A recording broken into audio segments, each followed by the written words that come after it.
Setiap amalan manusia pasti memiliki nilai di sisi Allah, termasuk salat dan puasa. Dalam Islam, salat dan puasa memiliki kedudukan sangat agung dan istimewa. Bahkan ibadah puasa mendapatkan ganjaran langsung dari Allah. Tapi, tahukah Anda ada satu amalan yang paling dicintai Allah dari Nabi Musa alaihissalam? Seperti diketahui, Nabi Musa adalah Nabi yang bisa berbicara dengan Allah Azza wa Jalla, sehingga dijuluki Kalimullah. Kisah beliau paling banyak diceritakan dalam Al-Quran. Setiap kali hendak bermunajat, Nabi Musa akan naik ke bukit Tursina. Di atas bukit itulah beliau akan berbicara, bertanya, dan Allah akan menjawab pada waktu itu juga. Inilah satu kelebihan beliau dari nabi lainnya.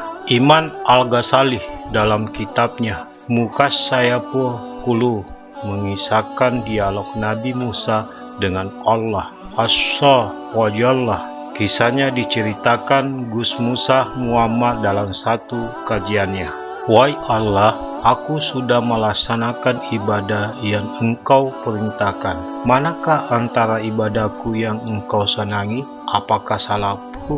Allah kemudian menjawab pertanyaan Nabi Musa.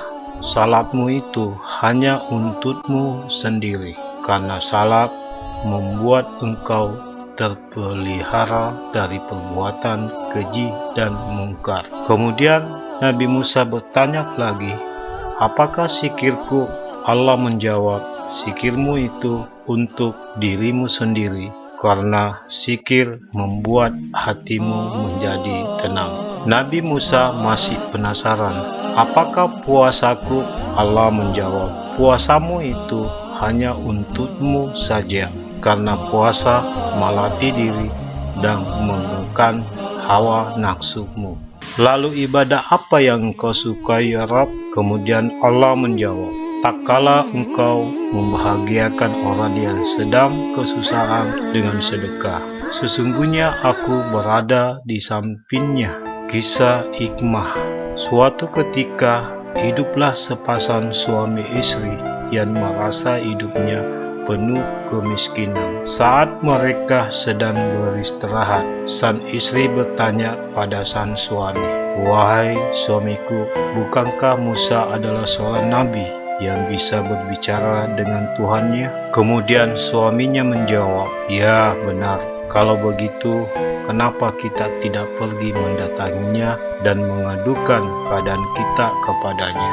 Kita meminta padanya agar berbicara kepada Tuhannya tentang keadaan kita dan memintakan diberi kekayaan, ucap sang istri. Esok harinya, sepasang suami istri ini mendatangi Nabi Musa dan menyampaikan keinginannya tersebut. Nabi Musa kemudian bermunajat menghadap Allah dan menyampaikan keinginan mereka. Allah berfirman, wahai Musa, katakanlah kepada mereka, aku akan memberikan kepada mereka kekayaan. Namun kekayaan itu aku berikan hanya 1 tahun, dan setelah 1 tahun akan aku kembalikan mereka menjadi orang miskin kembali. Nabi Musa menyampaikan kepada sepasang suami istri itu bahwa Allah telah mengabulkan permohonan mereka dengan syarat kekayaan itu hanya berlangsung 1 tahun. Mendengar kabar itu, mereka sangat bahagia.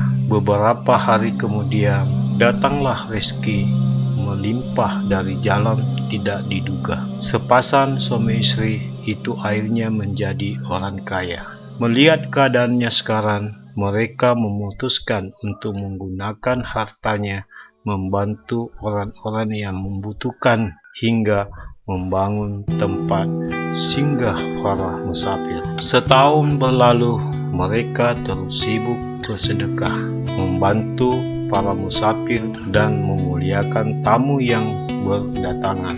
Namun kehidupan mereka pun tetap kaya.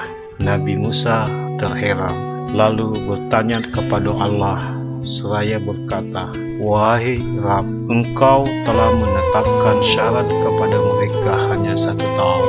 Sekarang sudah lewat 1 tahun, tetapi mereka tetap hidup kaya." Allah berfirman, "Wahai Musa, Aku telah membuka 1 pintu rezeki kepada mereka, tetapi mereka membuka beberapa pintu rezeki untuk hamba-hambaku. Wahai Musa, maka Aku titipkan lebih lama kekayaan itu pada mereka." Kemudian Nabi Musa menjawab, "Maha suci Engkau ya Allah, betapa maha mulia urusanmu dan maha tinggi kedudukanmu. Inilah hikmah dan keutamaan orang yang berjihad dengan harta dan membantu kesulitan orang lain." Allah berfirman dalam Al-Quran, "Katakanlah, sungguh Tuanku melapangkan rezeki dan membatasinya bagi siapa yang Dia kehendaki di antara hamba-hambanya. Dan apa saja yang kamu infakkan, Allah akan menggantinya, dan Dialah pemberi rezeki yang terbaik." Surat Saba ayat 39. Dukung channel ini, akan update informasi edukasi pengembangan dan pengenalan diri dalam kehidupan semesta alam, atas petunjuk hidayah dan rahmatnya menuju kebahagiaan dan keselamatan dunia akhirat. Silahkan subscribers, like dan share.